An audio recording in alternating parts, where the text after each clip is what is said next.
EVM বিভ্রাটে সাগর বিধানসভার 21 নম্বর বুথে vote গ্রহণ স্থগিত রয়েছে 2 ঘন্টার ওপরে।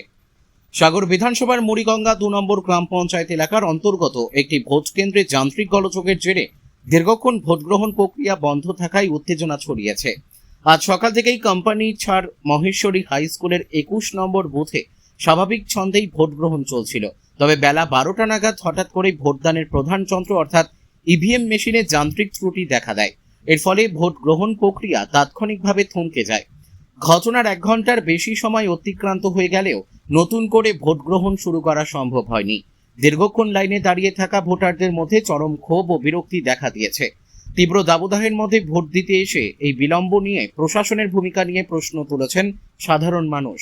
প্রশাসনের পক্ষ থেকে জানানো হয়েছে, দ্রুত মেশিনটি মেরামত করার বা বিকল্প ব্যবস্থার মাধ্যমে পুনরায় ভোট প্রক্রিয়া চালু করার চেষ্টা চলছে।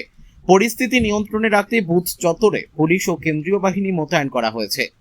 দক্ষিণ 24 পরগনা সাগর থেকে রবীন্দ্রনাথ পড়ুয়ার রিপোর্ট, বিগ নিউজ বাংলা। আমরা ভোট দিতে এসেছিলাম। আমি ভোট দিতে এসে দেখি এখন বর্তমান ভোট কেন্দ্র বন্ধ আছে এবং এর অসুবিধার জন্য পরপর মেশিন পাল্টাচ্ছে, কোনো কারণেই হচ্ছে না। এটা 22 নম্বর বুথ, কোম্পানি ছাড়। কত সময় দাঁড়িয়ে আছেন? আমি মিনিমাম অনেক সময় দাঁড়িয়ে আছি, আধিকারিকরা এসছে? হ্যাঁ এসছে, সবাই এসছে, পরপর মেশিন নিয়ে আসছে, কোনোটাই হচ্ছে না। বর্তমান এখন কোম্পানি ছাড় 22 নম্বর বুথ এটা। আমি গোকুল মণ্ডল বলছি। এখন কি ভোট চলছে না বন্ধ? না, বন্ধ আছে। আপনার নাম? গোকুল মণ্ডল, বাড়ি? কোম্পানি ছাড় 22।